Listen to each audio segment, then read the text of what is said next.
and Rob McGregor welcome you to a place where all kinds of phenomena flourish. Voices whisper ancient secrets, signs and symbols are abundant. UFOs, ETs, ghosts, and even the dead move about freely. Here we meet authors, researchers, and investigators of the mysterious, the strange, and of the inexplicable anomalies that surround us. Step out of the everyday world and take a journey into the mystical underground.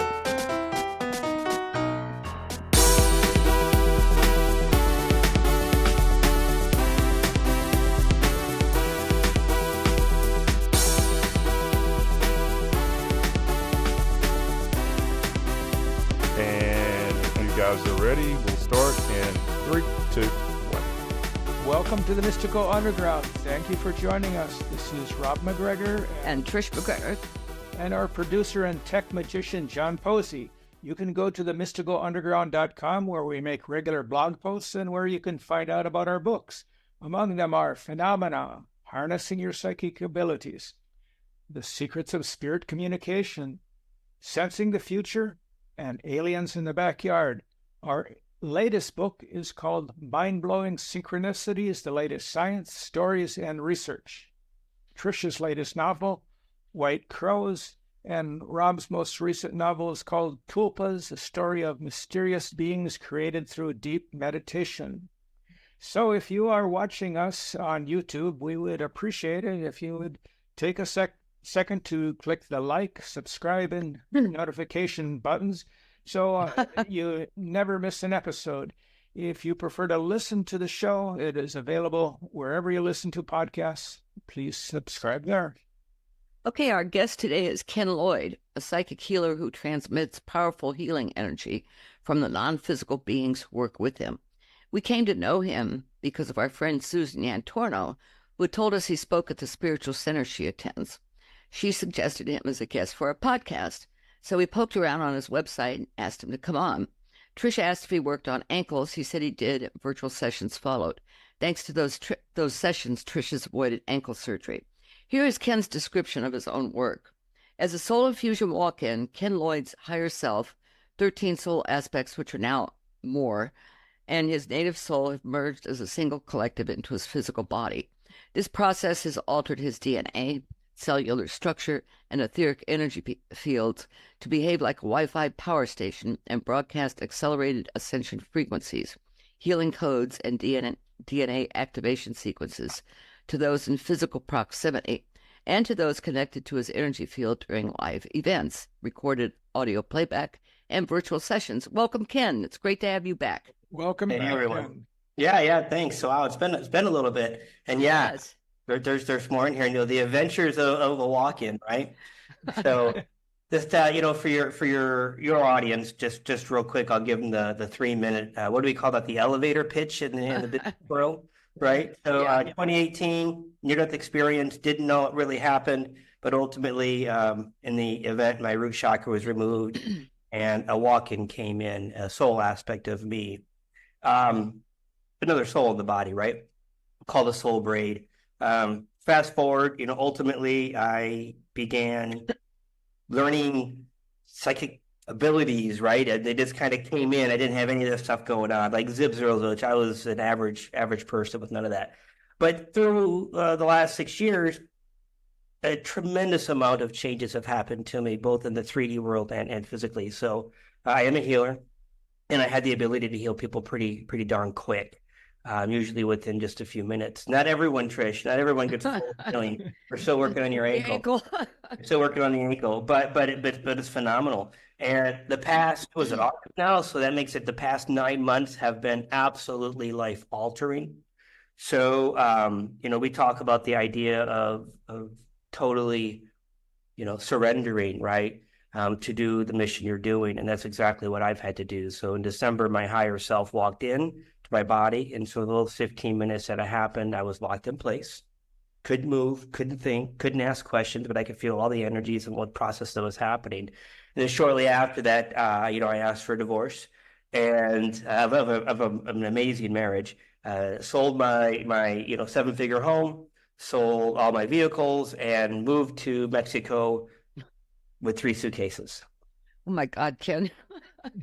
Well, not only that, but while all this was happening, my team, I call them my team, right? They also turned off my ability to make money. So for almost 3 months of this year, I've been, kind of off of the list of sessions. They really had me shut down completely while this happened. So we're just catching up in your group, and we're going to talk about some of the latest and greatest things that are happening and all that. But ultimately, in March, I went to Jalapa, Mexico. Was there for about 30 days. And Jalapa is a place you don't get to by car. You only get there by boat. There are no cars in Jalapa. There's horses, donkeys, and ATVs. So I was there, and what happened is 9 more souls joined me. So that puts the magical number at 22 plus me. Now, it wasn't just that these 9 have joined, but what's taking place is all 22 and then me are all merging into a single collective in the physical body and embodiment of a collective. So if you're spiritual and you're like, yeah, I'm talking about collective, well, imagine the collective's in you. And I mean, literally in you. They're in my field, they're in my body, and they're always there, usually. Like, they do go silent on me still at times. So most of this year has been this integration. And what I didn't realize, this integration is not just snap your fingers, they're done, they're in, everyone sing Kumbaya and, go have some chips and salsa. That doesn't quite work like that.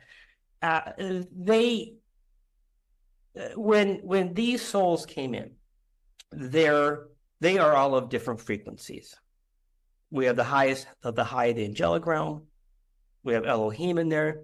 We have this primordial energy that's in the body, and many, many, many other different ET species. I'm literally a collective of many different species, so I don't represent one.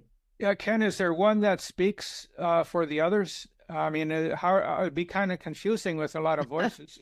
Well, then that's the funny thing is there's not all these voices. Okay. And I'll get into that in a little bit, but there's just one voice right now. All right. And whose voice? Well, I don't know. I don't know. Not introduced themselves yet. Uh-huh. They give me just enough information so I can get through this integration period. All right. And it's been quite the adventure and quite the struggle, right? I thought surrendering and showing up was it. It's not at all. So, we went through the 22 landed, and then I ended up moving to Tulum, Mexico about 6 weeks ago, 2 months ago, something like that, right? And that was an interesting experience. So I'm in Sarasota doing my event, and I booked my tickets and everything for Tulum. And I knew I was going to be here for 3 months. And so I fly in during the hurricane. And by the way, thanks to you, Trish, I didn't even know there was a hurricane. I'll always let you know about hurricanes. Thanks for setting that fear in me, right? Good thing I'm from South Florida. So I get there, and now I don't know anything about Tulum. I don't speak Spanish. I don't know anything. I don't literally know anybody here, but I'm in isolation, and I'll explain that as we go through. So I land, and I'm at the Airbnb, and I'm about 3 miles out of town, and that's a big deal. Because 3 miles out of town, you're going through a lot of construction and a lot of jungle and no paved roads, at least in that part of Tulum, right? And a hurricane's coming. I'm like, oh, I could do this. And then I found out Tulum hadn't had a hurricane in forever. I'm thinking, you know what? I really don't know if I want to be here in Tulum. Their first hurricane after God knows how many years, right? There's going to be debris everywhere. There's already rolling power outages here and internet issues. And I'm like, you know what? No, I'm not walking 3 miles into town and standing in lines. I don't even know our lines are for. Like I got this image. I'm talking to my team. I'm like, hey, this is a little extreme here. So I did spend 2 days going different places and looking for places to rent, for the 3 months. And my team's like, you got it. You're staying. Just go ahead and stay. No big deal. And I'm like, you know what? No. No. So I grabbed a cab and went back to Playa del Carmen, where I actually had an apartment, and rode out the storm there. And come to find out, the hurricane actually stopped right on the shores of Tulum. There wasn't any damage. Now, the reason I bring this up is because, while I surrendered a lot to do this, it was an incredible lesson in trust with these guys. To trust the process and to trust what they're saying, everything is going to be fine when I start asking these questions. And I bring that up for your audience so that when they're tuned in and they get these messages of trust up there, but then when they look out their eyes and they're like, I don't know, it doesn't look so good out there. Trust the process, right? No matter how creepy and how weird it is, just trust the process.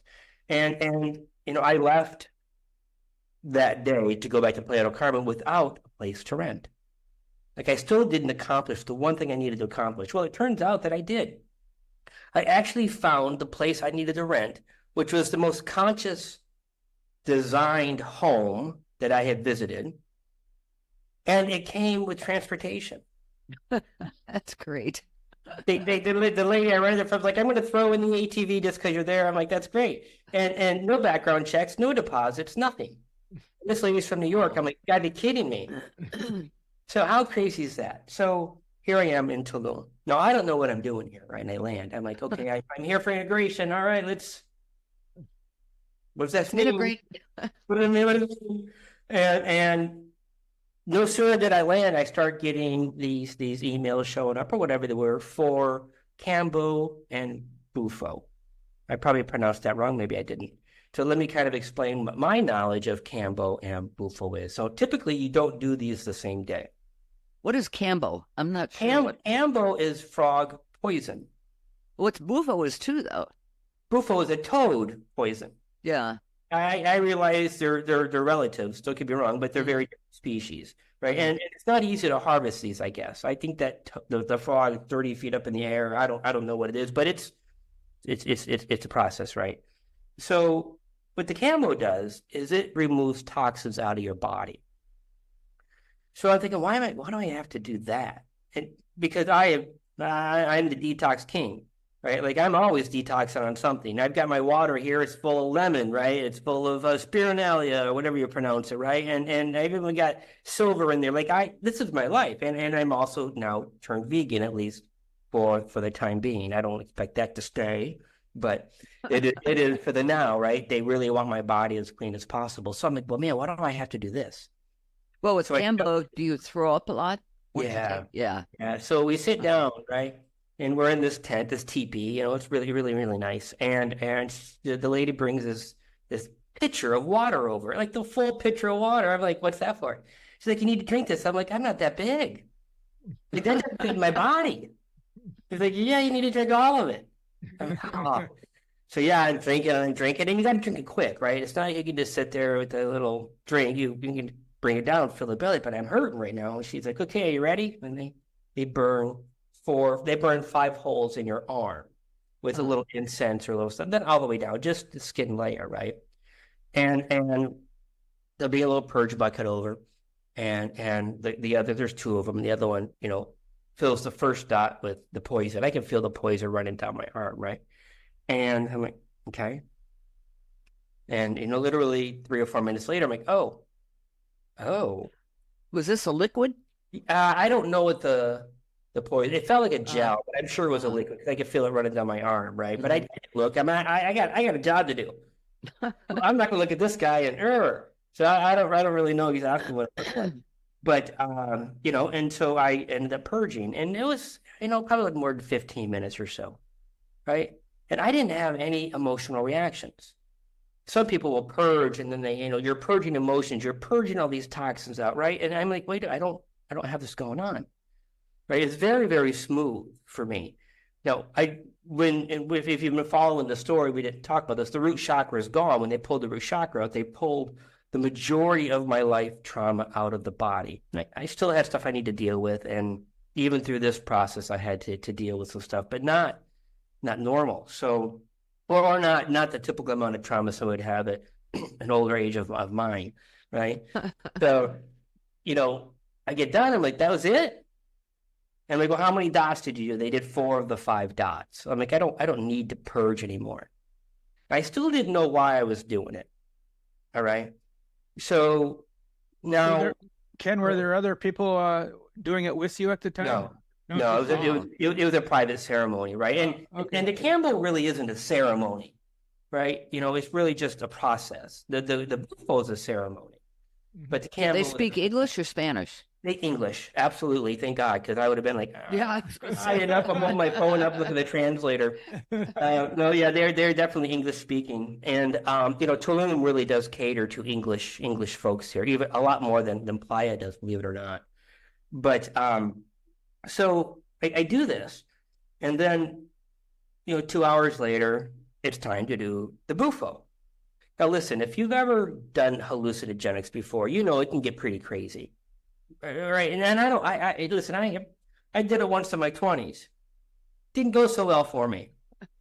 Right, did not go so well. So most of my life, I'm like, no, I don't do hallucinogenics. And through this journey, by the way, I did ayahuasca once, and it took me 2 weeks to get the courage up. And let me tell you what, I followed the dieta right to the T. They said on day number 4, don't do this. On day number 1, don't do this.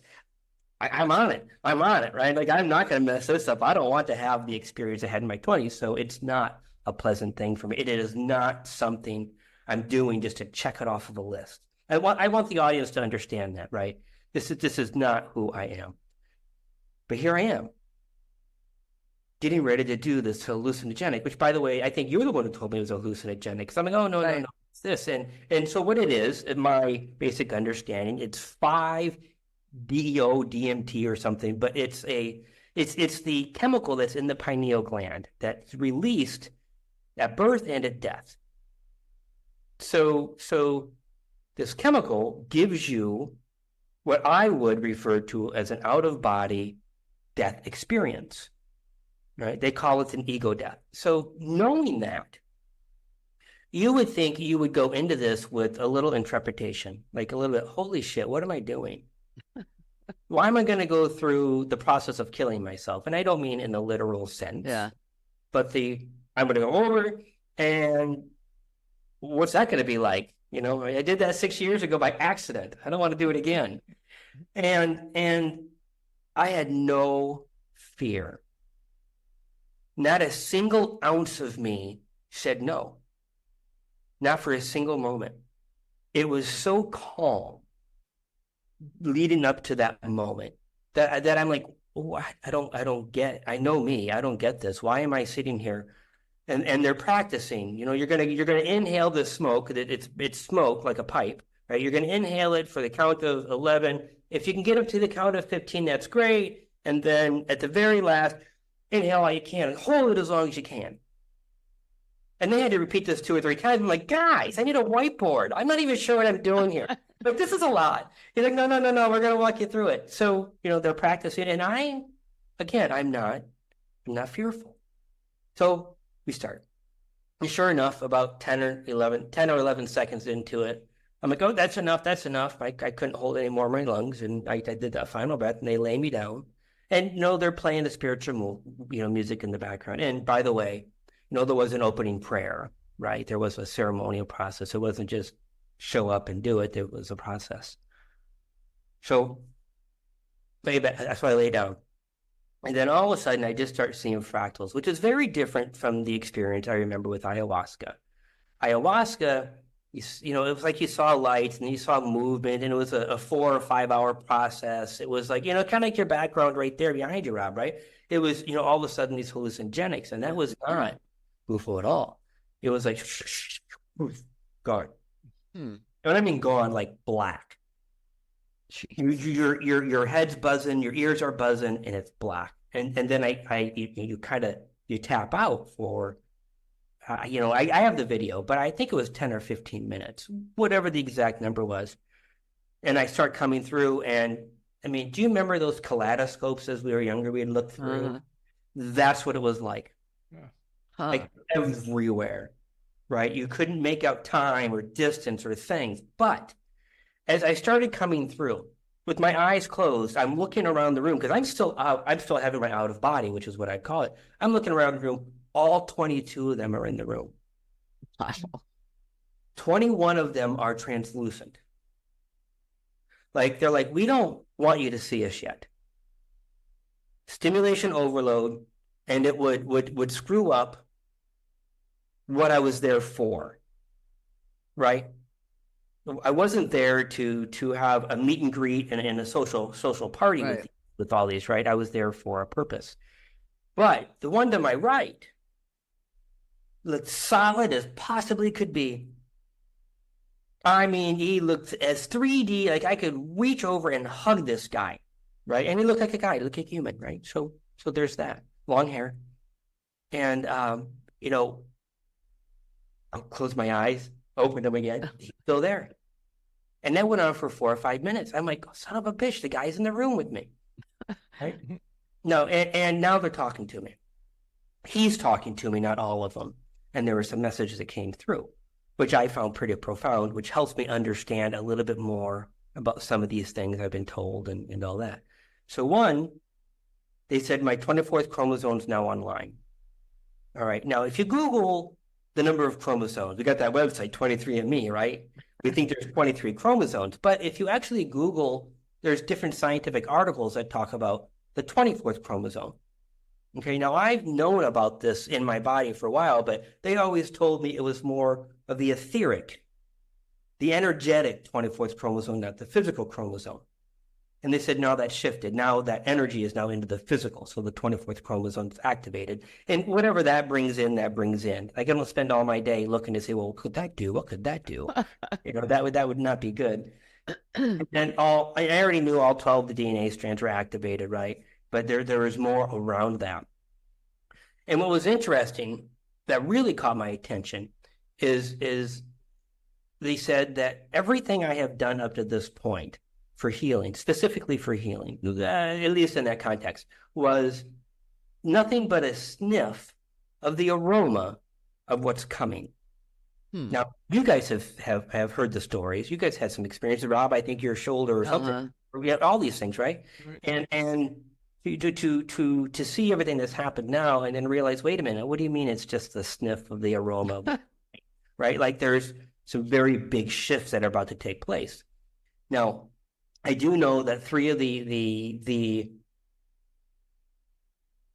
souls that came in were from the highest of the high of the angelic realm. And that's how they say it, the highest of the high of the angelic realm. So apparently there's different staircases. I'm being funny. I don't really know. I don't really look at it, right? But these are the ones that do the healing, like this. These are the ones that do the instant healing, right? And the way they understand this is once this healing begins integrating, that my sessions and my groups and my interactions with people will be more accelerated. And I'm already realizing, I'm already seeing it. Like every day I do sessions, I'm like, oh my God, right? So things are shifting rapidly. So I get done with the booth, and let me tell you something. It was, I'm like, can I drive? They're like, yeah, you can take off. And 30 minutes later, I'm like, the hell kind of drug is this? Right? So I'm able to drive, and they're like, listen, for the next few days, you're going to have some flashbacks, so you're going to start feeling it. Oh my God. It wasn't that I was seeing things, but what they explained to me, the team explained to me, was that they needed my cellular structure wide open energetically while the Campbell happened so that they could move into the physical structure of the body. All right, so they are literally wrapped around every cell of my body. They show me the energy moving through all the different, on the outside of the cells in the bodies. They showed me that 2 or 3 days ago. But in order to do that, I had to be completely tapped out. My subconscious or my ego, all of that had to be offline in order for them to do their full physical integration. So that's what the Campbell was all about, and the Bufo together. I didn't know this going into it. Oh, they didn't suggest it to you? Suggest doing it? Yeah. I think everything that happens in my life is them right now. Okay. Like seriously, except for all the hot sauce I eat, because I'm sure they don't want that. But no, everything that I do, every action, every interaction, everything that comes up, even this podcast, is them. They are literally controlling, and controlling is a really wrong word. They are manifesting, if that's a proper word that we want to use in the human terms, everything that's happening to me. So it's no longer Ken driving the bus. It's all of us in the bus together, and we all, and they say we all come to a decision on the next move and the next thing. Now, the 3D Ken doesn't realize these conversations are taking place, but my soul is connected to them and integrating as well. So here I am, right? And I know the next step is meditation. Now, if you guys ever attended, or anybody in the audience has ever attended my physical or my in-person events, I always smile. I'm like, I don't meditate. And people get angry with me. What do you mean you don't meditate? I never had to meditate. I just drop in, I ask a question, and I'll wait 2 or 3 minutes or whatever it is, and I'll get the answer, and I move forward. Well, no, I don't get a free ride. So they're like, you have to quiet that brain down. Now, my previous background to all of this was cybersecurity, right? I'm a logical guy. I taught myself how to run software. I taught myself how to run companies, right? I built companies, I sold companies. So this is my brain. Let's figure this stuff out. They're like, no. So I spent the next week or two learning how to quiet my mind.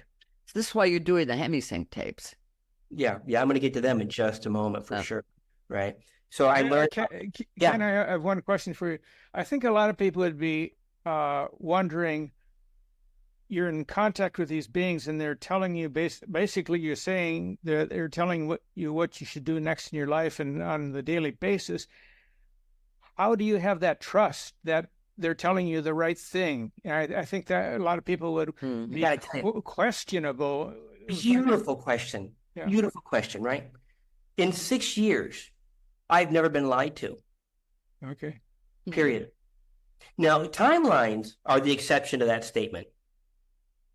Right? Tell me when that's going to happen. Well, they're pretty consistent on missing timelines. Mm-hmm. But nothing has been incorrect. I've never had a session where somebody says, you're flat out wrong. Period. Never. Not a single one. So when I look at the work I've done and the feedback, and I look at how my life has progressed, all I have is trust. All I have is trust. And that's part of the mission, right? If I don't trust these things that showed up 6 years, if I don't trust these versions of me that showed up 6 years ago, then why am I here? Right? This isn't a takeover of the body. This is a partnership, right? I still have free will. I could leave Tulum tomorrow. However, the mission's still going to continue. It just makes me more difficult, right? Mm-hmm. I might have to learn to meditate in a city. All the noise. The meditation was the reason they sent you to Mexico. I mean, to learn how to quiet. It's isolation complete, right? And I can only talk about up until now. Like, I don't know what next week's going to hold and what that next staircase is, right? So for the first week, I'm learning how to quiet my mind, and I have so much physical energy in my body. Like, I've always had the tingles since the walk-ins, right? And then they got more intense and more intense over the years, but never have I experienced the intensity of the electricity. Let's just say electricity running through the cells in my body, like all trillion of them. And it is so intense. I literally had to beg for them to slow it down. I'm like, it's too much. And then they started titrating it down. All right. So what's happening here with regards to that, and I'll get off topic, is when these different beings come in, they're all at a different frequency level, a different number on the radio dial, right? So a regular ET, and it's funny if you could just say the regular ET, vibrates at a very different level than the highest angelic realm, right? So I can tell you right now, the highest angelic realm does not drop their frequency down. What they do is they take the lowest frequency, which is the human body, the soul of Ken, actually, and like, okay, we're raising you up to the next one. And then when that all matches, they raise the group of us up, and they raise the group of them. This is going to be a 2-year process as we all continue to raise our frequency to that highest level. Okay. Can you feel it as it happens? Yeah. Uh-huh. Yeah. Yeah, absolutely. I'd be in these meditations. I was doing it for 3 to 5 hours a day, roughly, right? And not great. I got nothing else to do. Literally, I got nothing else to do, right? I didn't want to, and so yeah, I got time. And this is one of the reasons I'm here. Do they So- have you fasting? No, I eat like a Interesting. pig. I eat like a pig. Okay. But I do gluten-free, sugar-free, dairy-free. I do vegan. I don't drink. So I eat, but I don't do junk food, right? Yeah. I don't even like to go to the store to buy food. So in the meditations, I'm learning how to quiet my mind, but I'm vibrating. And I get out of these meditations the first week, get out of these meditations, and I'm lethargic. Like I can't move my body to get out of the chair to go across the room. It's like anesthesia. If you've ever imagined coming out of anesthesia and you can barely move your body, well, try walking. That's exactly what it felt like. And I had never experienced that before. And I'm like, and then all of a sudden, and so I got a goal. I got a thing in my head, a thing that I intuitively think I'm supposed to be doing. And I'm working toward this goal, which, by the way, you're not supposed to do. You're not supposed to work towards a goal. You're just supposed to move through these things as you do. And I'm getting frustrated. A week into this, I'm like, when's this next thing showing up? When's it showing up, right? Like, you're almost there. And then I find myself almost popping out of my body again. So that energy was similar to the frequency that my consciousness would have popped out of my body in the bufo. Mm-hmm. Difference is one with a drug, and now I need to do this in meditation. All right. So, we talk about everyone wanting to meditate to quiet the mind, right? And to be more productive, more stress-free, to be more, in tune with their environment. The average reasons we meditate. That's not why I'm meditating. I'm meditating to pop out of my body again. And not only that, but not just again. They're teaching me this meditation, and this is where I'm doing the hemisync stuff, to be able to not have to do it for 45 minutes, but to do it instantly. We should explain the hemisync is something that was developed by Robert Monroe at the Monroe Institute. So. Yeah, let me talk a little bit about that. So I'm about a week and a half or 2 weeks into it. Now I'm getting really, really frustrated. I'm like, you know what, guys? I'm tired. I'm tired. I'm tired of spending 45 minutes sitting here, not moving, waiting for these things to happen, trying this intuition and that intuition. I'm like, if you guys aren't going to do it, well, then I'm done. So then I every psychic needs a psychic, right? So I have, on speed dial, I have Sheila Seppi. Huge fan of Sheila Seppi. I'm like, Sheila, I got this thing. I can't seem to move past this thing. She's like, well, yeah. She says, I see you like a cellophane, getting ready to pop over to the other side, and you're supposed to do that. So there's some confirmation with that. She says, they want you to listen to and learn the Robert Monroe Gateway experience. Mm-hmm. All right. And ironically, I actually have these with me. Now, remember, I sold everything. Interesting. I brought my hard drive backup, my laptop. Well, on my hard drive backup were my Gateway from 5 years ago. And so it's funny how that stuff works, right? Interesting. So I start listening to it, and it teaches me really, really some basic fundamentals of quieting the mind and going through that. And what's nice is they're about 35 minutes long, right? And so I'm going through this, and then I started reading about it. I'm like, wait a minute, people are saying they take months on a particular CD or a particular thing. I'm like, I don't have months. I don't have months, guys. I don't have months for this. I mean, we're going to feed this along. And it turns out that everything is really, really natural. And by doing these hemisync, I'm able to get to that point where I'm ready to pop through much quicker. Now, it still takes me 10 or 15 minutes of the process before I'm able to feel like I'm gonna pop over, and I haven't popped over yet. Now, Like from you're talking about out-of-body experience. Yeah, out of body experience. Yeah, right. Like if you're dreaming and you have an out of body, but this is in the waking state, eyes wide open kind of thing, right? My eyes are closed, but it'll be eyes wide open as I go through this. So what's interesting is the more I quiet my mind, the more they integrate. And they told me a couple days ago, which I find interesting. They says, you are overstimulating your parasympathetic nervous system. I'm like, those are some really big words. I'm like, is that okay? So I had to Google it, right? Because these are words I use. And sure enough, I Google it. It's exactly what I'm doing intentionally. This is what they want to happen. And so I get to the point where I'm ready to pop over and my whole body is shaking. At the same time I'm popping over. It's like the left brain and the right brain are both activated at the same time. It's whatever this is, right? So they're mapping the way my brain works, and I'm also mapping the way I work with the brain. I did not know that was the reason I was meditating, right? And so, you know, they talk to me, but they're really just a little bit.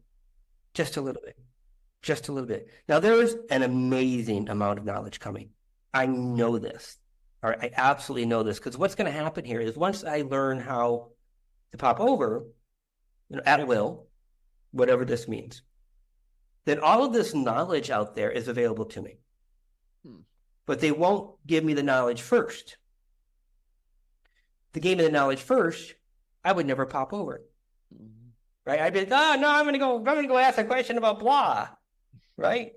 It's a lot easier than me trying to do this. So the meditation is critical for what I'm doing. And I gotta tell you, as of this morning, I am in meditation burnout. If that is such a thing, I'm like 2, 3, 4 hours of this a day, I'm done. I literally am done. Now, I'm not done, but I'm taking a break. And I'm like, you know what, guys, I need a couple of days to do absolutely nothing other than this stuff. So meditation burnout, right? But they you know, they showed me how they said, listen, the reason that I'm having such a hard time going over to that point, they said, we want you to imagine you're in the passenger seat of a Tesla that's driving itself in traffic for the very first time. You've never seen a car drive itself, right? They said this is why the subconscious part of you is it's not resisting. It just needs to get familiar with the idea that you're still in control, even if you're not in that seat, right? They said, don't worry, you'll always be driving, but we want you to at least have some type of metaphor to understand, or analogy, I get those two confused, on why this is tricky, right? We aren't supposed to pop out by design. And this is exactly what they're designing. So as I pop out, my frequency comes up, and now I have access to all this knowledge, which again, right, when it shows up. So the knowledge is only available out if you're outside your body? Negative. The knowledge isn't available until I learn this lesson. Oh, I see. Okay. Right, on how to pop out, right? Because the way Sheila explains it is once I pop out, then I'm going to know how to do it again and again and again. It's that knowing that gives me the access to all of this other stuff that's coming, right? Interesting. Yeah, right. So, you know, a sequence of events, and this isn't easy. It isn't easy. I mean, I gotta tell you, I can get on the phone and someone say, hey, my hip hurts. I'm like, okay. 3 minutes later, are you still hurting? No, we're good. Wonderful. But now I'm doing this stuff, and it's like, this is hard for me. My ankle's saying, make it instantaneous. It's coming. We can say something. Ken, can you talk about the light language, how that started, and what's that mean to you, and how that works? How that's part of it. Yeah. The light language is actually critical, literally critical. And when I'm in a session with folks, the private sessions and even the group sessions, the light language changes. You guys have witnessed the different voices coming through. I say voices, let's call them tones, right? And the way this works is that I'm what they call a hollow bone, which you can try to read up about that. I don't even understand it myself, right? But I have this tunnel all the way up, and they've actually showed me that there's access to things beyond things in the book, right? In our books that we have, I have access to things beyond that. And there's a being that comes down. She's this golden plasma being, all right? And when I say golden plasma, she's like this goldish copper, and she's been showing up since the Bufo almost. And her job, I say her because she looks feminine. but she holds these frequencies or these consciousnesses from the place beyond light. Like these energies that are coming in now for these healings, they actually they vibrate in a way, and it doesn't make any sense to me yet because I don't have all this knowledge, but she's the container for them to do the work. Right. So and I gotta tell you, I had a client the other day who was listening to my podcast when I was talking about this, and he sent me an email, and he's like, listen, he says, I've seen her. He's like, I saw her a week before I saw you. And that was before the bufo. That was before the bufo, right? So these things are happening without me knowing. I got people all the time say, hey, you came into me in my dream, and the first thing it says, well, did I creep? He said, I don't know what I'm doing, right? I don't have any astral projection stuff going on that I'm aware of, but I am literally showing up in people's dreams before, as soon as I hit that I want to interact with Ken, I'm showing up and having these conversations, and those ones who are aware of their astral travels are having conversations with me. I mean, that's crazy. But I think I lost a little bit of track. The question we had regarding light language. So each one of these consciousnesses that I interact with, the 22 and have light languages, they're telling me that I have 710 languages programmed in me right now. All right. So as a particular situation comes up, whether I'm dealing with your heart consciousness, your soul consciousness, a planet, an ET, whatever, those versions will come through. Oh, so it's not like French, Spanish, German. No. There's different languages. But not only that, but when I encounter something that is new, remember that energy, that language will come down. And it's like a program where it installs in me. And so I'll have access to go forward. So light language is a way for codes and knowledge to be sent to another person. And often it's eyeball to eyeball in a private session. And when I tell the person, I want you to look at my right eye while I talk to you in light language, I can see the sacred geometry traveling between my eye and their eye. I can see the codes coming across, which I think is really, really, and I can feel it. Like I can feel it coming up and coming out in terms of these codes. So the light language does a lot of the healing as well. All right. So even though I'm in there looking at the movie, moving things around, practitioners, I'm still talking light language. Whether I'm talking to the thing I'm looking at, or if I'm just talking while I'm doing it to the person in light language, it's doing the work. It's installing. I say installing because I'm an old programmer, right? So it's installing software, installing codes, installing programs to deal with the very thing that we're talking about. Is that been there right from the start? No. Okay. No, I think about 2.5 years in. I was on a high-speed ferry to Key West. The ones that run from Fort Myers right up to Key West, and I was going on to Key West for the day. And I come across an audio, learn light language. It was a 6-minute audio. And sure as shit, after those 6 minutes, I'm in the boat going, of my mouth. I thank God it was loud over the engines. I'm like, this is weird. And then and I turn on the light language in people all the time. You'd be surprised how many people show up to say, I think I'm supposed to speak light language, and they're doing it before we're done. So in fact, Sharon Elizabeth from the Cosmic Center, right?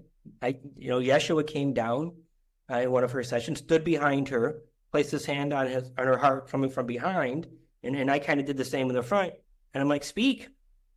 Sure shit. Now she speaks light language, and her version, mine, right? So it's critical. It is absolutely critical in my opinion, and this is an opinion, not a fact. My opinion for the work that I'm doing. And then they're rolling their eyes at me right now, shaking their head. There's so much more you don't know. I'm like, all right, well, there.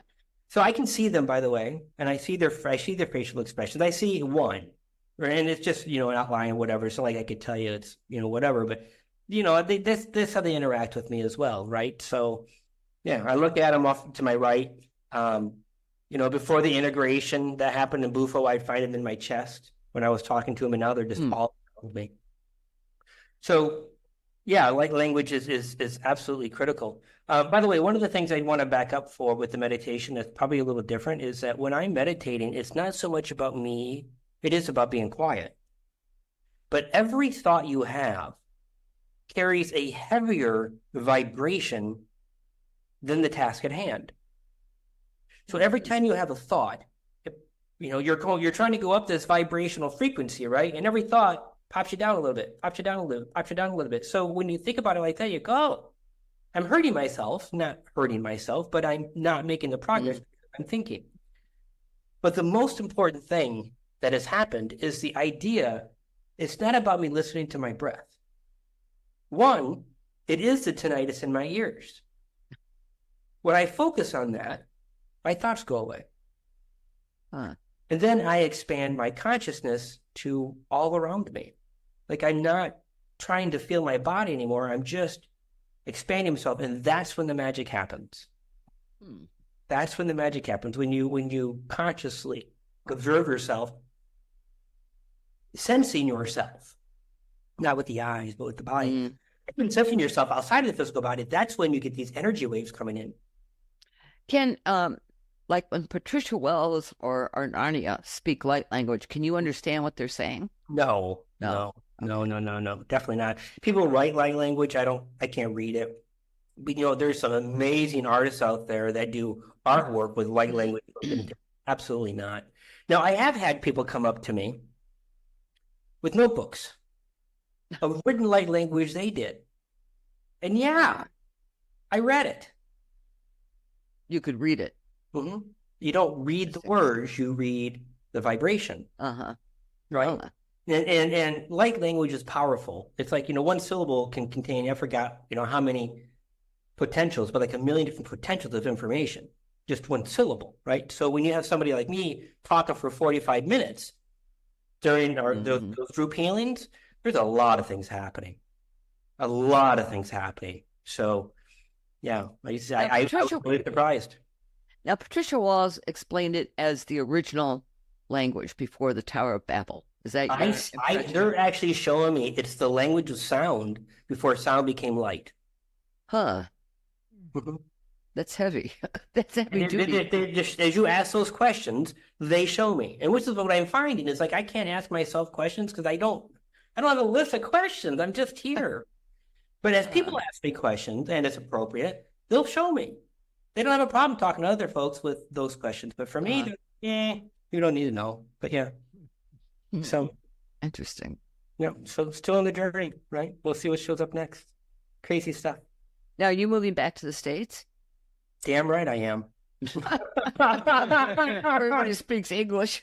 I told them, I said, I'm done. I'm putting a request for a transfer in. I said, I need to go back. I said, I don't care where I go back. But I need to go back to the United States. I need to go back to a place where I can own a vehicle. Yeah. Right? Because I can't, unless you're a citizen, you can't technically own a vehicle. I'm sure there's ways around it. It's Mexico, right? But I need a vehicle, period. And I want to be around community that understands me. Uh-huh. Right? I've had a few conversations with folks around here at breakfast or something, right? And like, yeah, I'm walking. They're like, oh, how long you here?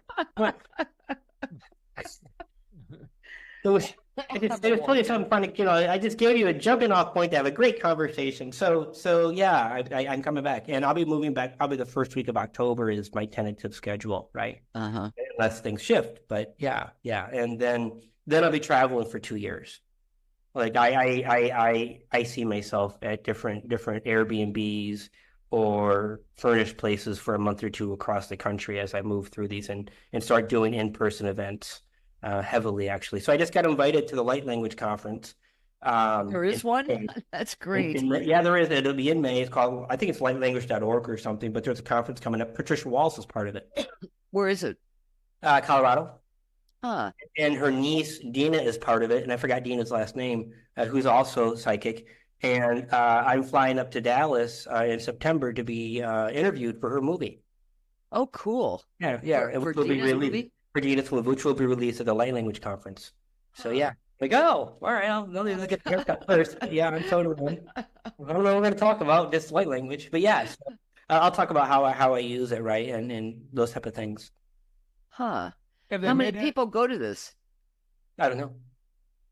Like the venue holds 400 people, which isn't a lot. But I got to tell you, my team doesn't want me at places like the LA Conscious Life Expo where there's 10,000 or whatever. They're like, no, don't play with those folks. There's just a lot of stuff that happens there that they're like, this is not your crowd. You need to be the grassroots movement, which I always have been, right? It's always been, listen, promote me by word of mouth, and this is how things are supposed to be.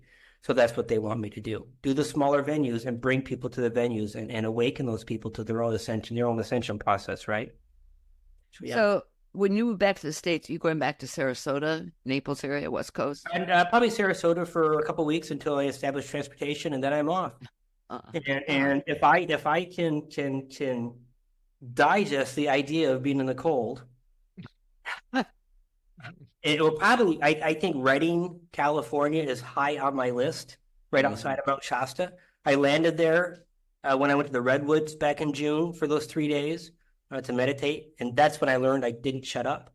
So I absolutely thought the moment I landed, I fell in love with Redding, right?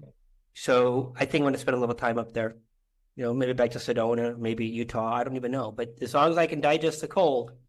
Yeah, well, it's warmer there too, rather than, Yeah. New York State. Yeah. So again, these guys will be very chitty chatty soon, very chitty chatty. But I have to do the work, right? I have to do the work. So have they given you any predictions, Ken, about for the next year, what's going to develop for you personally? No. I've known a higher perspective for years now about what I'm doing, or but no details on how you get from here to that, and I believe the events will begin. They're telling me like the second month of 2025, the events will start rock and rolling. In fact, Sheila has reached out to me and it's been suggested by her team that she individually promotes me, right? Which is kind of a big deal, in my opinion, right? So, because I knew I had to have someone promoting me. We talked a little bit about that, Trish, right? And sure enough, I get a phone call. She's like, my team won't let me stop until I call you. And by the way, some of my light language sounds just like hers. So there's definitely some collaboration happening at levels beyond my comprehension. So we have this ground team in me, right? But there's also collectives up there. There's well over 1,000 of them. They're telling me well over 1,000 of them also working in collaboration with this 22. Well, I wonder what this light language, is it like tribes that speak the same type of light language? Are you and Sheila maybe in the same tribe? Is that under an interweave contract? They're showing it's an interweave contract. This is a great question. I believe we actually do show up in partnership. Not every time, but so this is my job, right? I'm not chosen. This is my job. That's what I do. I wake up, I show up, and I do the magic I do, right? Every place I go, this is what happens. And when I do this, I assemble a team. I have a team of 22. Right? But there's others. You can call them the support team up there, right? Every mission has a support team, and that support team is in collaboration with her team. Okay. Right. So there'll be mutual benefits. She helps me, I help her, and I don't know all that is yet, right? But yes, so she's part of that support team, and again, it's not one way; it's always mutual. So. Well, just wondering about the light language thing, since you said hers is similar. It is, and it's not that I can read it or recognize it, but she made that comment the other day. She's like, I heard your light language the other day, and she's like, it sounds pretty familiar to some of the stuff I do. Like, you got a great point. And then as you're asking the question, they're showing me this, instead of an energetic cord, it literally is like this thick rope of us, our energy is interweaved as a support system, supporting each other. Think of a rope supporting. So. Where is Sheila? I'm sorry. Where is she? She's somewhere in Colorado. Oh, Colorado. Near Vail, maybe? I don't know for sure exactly. I'll find out soon. I'm going to visit her for a week in September. Okay. and I have my thermal underwear in my Amazon shopping cart. I'm like, I'm not taking any chances.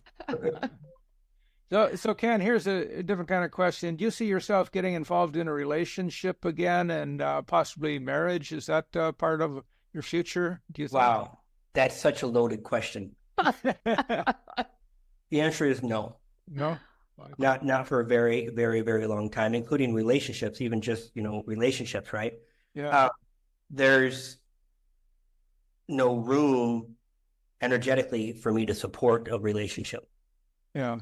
right? I'm literally here doing 100% of my waking hours doing my thing. And if I was to have a partner in any capacity in my life, it would distract from everything else.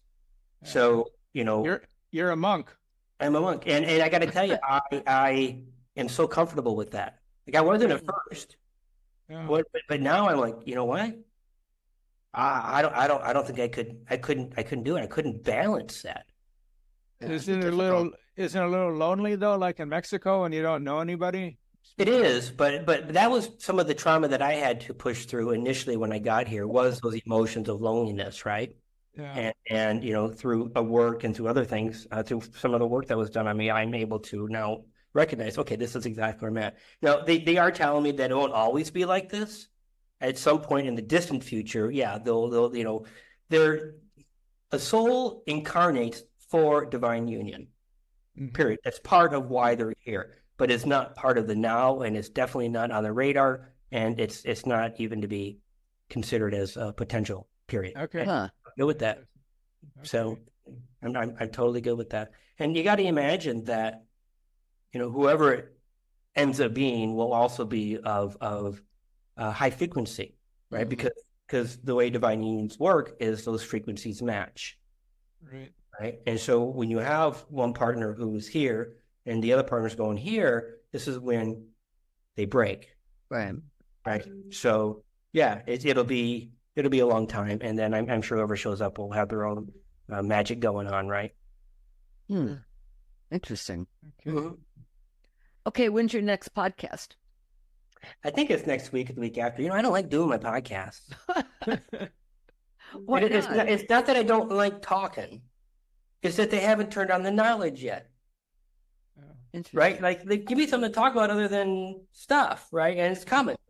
They're like, it's coming. Just hang in there. So yeah, I think it's next week. And I'll figure out what I'm going to talk about, and I'm going to leave it up to them. I'm like, you know what, guys, it's time for you to tell me what we're talking about, because they are talking to me a little bit, right? They told me about the parasympathetic nervous system. And how they showed me how energy typically flows from the etheric through our DNA into our cells and then into our body. And this is why it's important to keep our cellular system clean. This is why it's important to do the heavy metal detoxes and why we need to keep our system clean so the energy can flow through, right? And the DNA activations and DNA upgrades just allows more information in. So it goes from the etheric through the DNA into the cells, into the body. And at each layer is kind of reducing the frequency a little, right? From the etheric into the 3D. Now, what they've shown me is that since the Cambo, their frequency bypasses that. They are showing me this energy, this light wrapped around every cell of my body and flowing through me as if it was, blood, right? Huh. All around my every single cell in my body, and this is them or us. So they're able to do the magic they do by bypassing the other restrictions now. In your meditation, you talk about this gold plasma, but then you just you mention a gold plasma woman. Yeah. So, Right. Well, not in meditation, it's a gold plasma, but this gold plasma woman is showing up in my sessions, Uh-huh. right? And I'm finding that there are things. So remember, even though I'm up there interacting with the video, I call it, right, or the angels, I'm not really doing it. It's the team, it's the energy, right? I'm just the human aspect of this. But there are things that are showing up that are preventing people from healing. Let's just say that, right? Energetic interferences Mm-hmm. aren't in my tool belt yet. Like, they require something I don't have. It's a tool. I call it my tool belt, right? And so this being showed up and did all the work. Hmm. She showed up one day and did all the work of this person that had been trapped. And they had this rainbow. I can't remember the whole session. My memory's getting better, by the way. I can't remember the session in detail, but there is this rainbow plasma around this person that had kept them literally entrapped their entire 3D existence. Like they weren't able to do what they needed to do. And she came in, and I couldn't do anything with it. I'm like, okay, I'm just going to step back. And she showed up, and she went into this plasma, this rainbow plasma, and she took the form of the body, right, and encased it, and then she went out with them. So we never got rid of that energy that was around the person. We removed the person from being inside of the energy. Mm-hmm. And then they got rid of that bubble because they no longer had a purpose. And the person able to see the results they see. And I'm like, wow, who are you? She is. And that's when it was explained to me that she's a vessel for energies that are not yet discussed. Maybe that means not yet discussed with me, but maybe it's in a book somewhere, because remember, I don't subscribe to any YouTubes, any channelers. I don't know anything. I just know me. So, and that's been showing up all the time now, all the time. And in fact, it was in the last group session we did. She showed up, and with that group session, we actually went through every body part or close to it, like we used to do. And the moment I started, every single person, because I can see the people in my mind's eye, every single person already had that gold energy, that gold silhouette standing next to them before we even started. I'm like, oh, I didn't tell the audience that, because I could see. And they started doing work right away. So everyone had their own version that showed up. Mm-hmm. Well, Ken, tell people how they can find you. Oh, yeah, Ken Lloyd, the official. Right here. Right there. So, yeah, I do 25-minute sessions. I do 55-minute sessions. Don't book a 55-minute session. Don't do it. Unless you want to have a long conversation about stuff, right? At the end of the day, 25 minutes is all you need, right? And if you need a follow-up, then that's wonderful. But yeah, so that's how you do the sessions. On the website also is the healing events. So under events, you'll see, I think it says transformational healing, but those are my group ones, right? Now, they are $75, and they go every 2 weeks. Now, on a side note, I hired a business development guy who does conscious, sacred platforms. This guy he's quite talented, and he comes in and does all your product offerings and all that. So I've got someone reviewing what I'm doing, assigned by my team, by the way. Oh, really? Did they find him? Yes, they did. I met him in person in Sarasota, totally randomly, right? And then they're like, in meditation about a week and a half ago, they says, pull the trigger on Michael now. I'm like, what? They said, yeah, you're ready now. Jeez. So he will be working to create new and more specific type of healings or activations and such. So we'll be moving things around and shifting up a little bit that are more in alignment. His team's working with my team, and they both channeled during our initial call back and forth. Really? Mm-hmm. Oh, so he's psychic also. Oh yeah. But we're psychic with degrees behind building. I met him at the grand opening of a place called your Sacred Ascension or something, a place in Sarasota. Oh, okay. Right? Like he was their business manager and opened up their facility. Oh, okay. So yeah, and so he's psychic, and his wife as well. I forgot his wife, Hillary. His wife's Hillary, and she's on all sorts of podcasts as well. Like she's been doing her work for 20 years.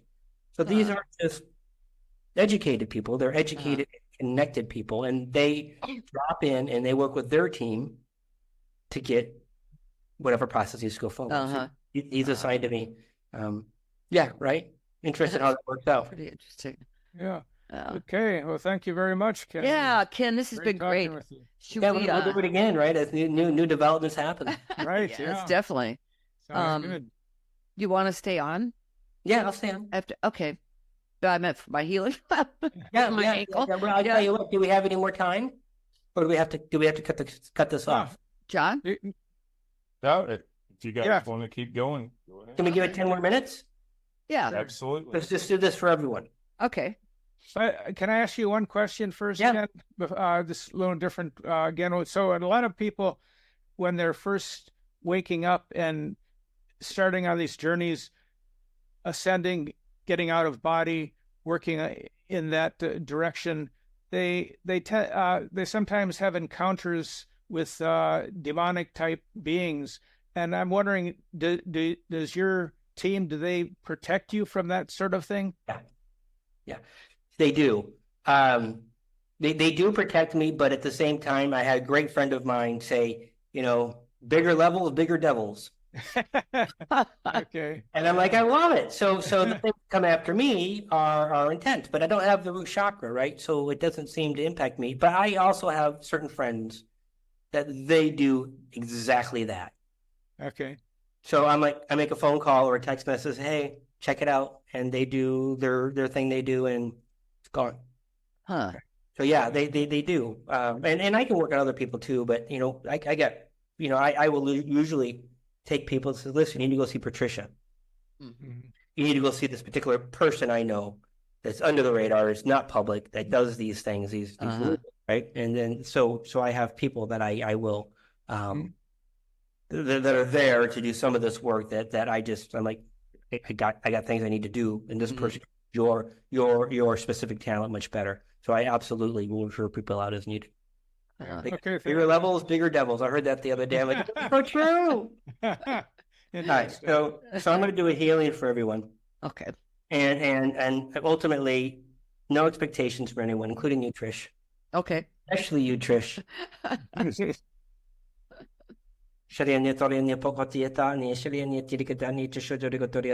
Please visualize. Everyone just close their eyes right now, by the way. And take 3 breaths in real quick. Breath in the nose. Out. We just want to relax a little. Another breath in. Out. And then one more, please. Breath in. And breath out. And again, just release. Surrender. Please visualize tree roots growing from the bottom of the heart. And allow those tree roots to grow down both legs, please. Past the knees, past the feet, into the earth. Further down,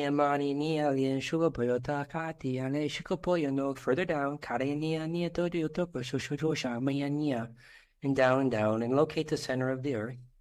They'll show up as it needs to show up, but wrap those tree roots counterclockwise 3 times around the center of the earth. 1, 2, and 3, and pull them nice and snug with love. Please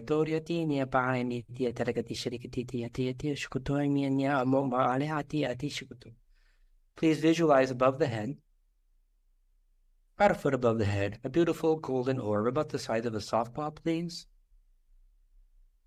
And say these words to yourself, not out loud. Or if you're alone, you can do it out loud. I wish to connect to the highest of the high,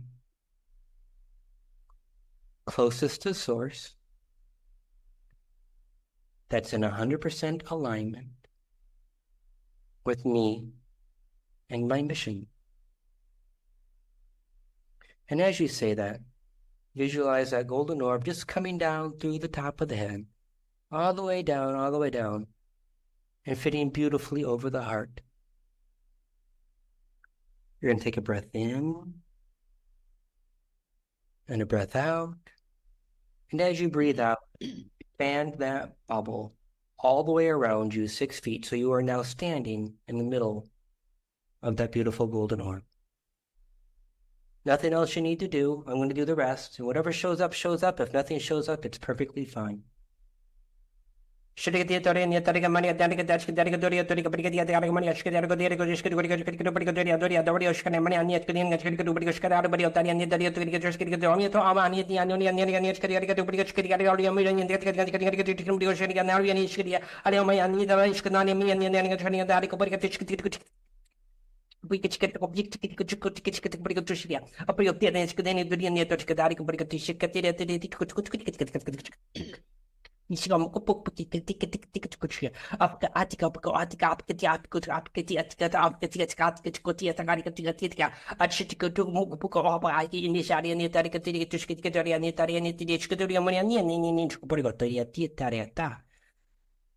Sharianikatoria mama ni aniatari katiata papa yashopo yabuani tariani tariani taria de shiria taria doria diaria romania tarika taria titu pariotaria taria dedica tichikati to bukupaya taria taria taria no niamani yaria taria narikania tarika tarika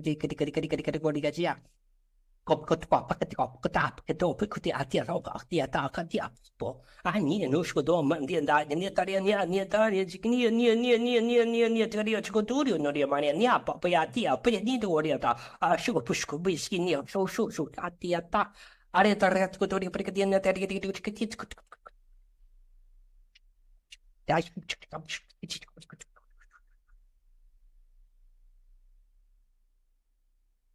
You come out of that when you're ready. A lot of different voices there. Yeah, and I saw them working on your ankle too. Oh, did you? Okay, thank you. And so when I'm doing that, I'm totally tapped out. Like they're doing this, and I'm looking at your ankle and wondering this, wondering that, and I'm like, are we done? Are we done? And they're like asking times, are we done? Are we done? Are we done? Why they just keep doing this, right? I will tell you though, folks, just real quick here on my website under Work with Ken, there's a transformational healing protocol or a healing protocol. Don't be surprised if you get discomfort. Seriously. And what I have found, I talked to Sheila and she's like, listen, she says, this light language, it's actually removing the toxins from the cells. And when this happens, it causes the muscles to be sore as well. Nerve endings are being regenerated that didn't previously exist. This is uncomfortable. Right? And this is why these healing protocols are important. And the cleaner we stay, the more we heal. So it just kind of works. I'll be talking about that on my next Ascension as well. Okay. My next podcast about some of the information she provided me, because I don't have any knowledge. I don't have book work, right? You need a book, Ken. Someday. You're like, not now. I know. Someday. I did ask. It's definitely not for now. Okay. But I have 1,000 recordings of my thoughts. So. Okay, that's good. All right. Thank you. Well, thank you. This was great. Appreciate it. Ken. Okay, talk soon. Bye. Take care. Bye.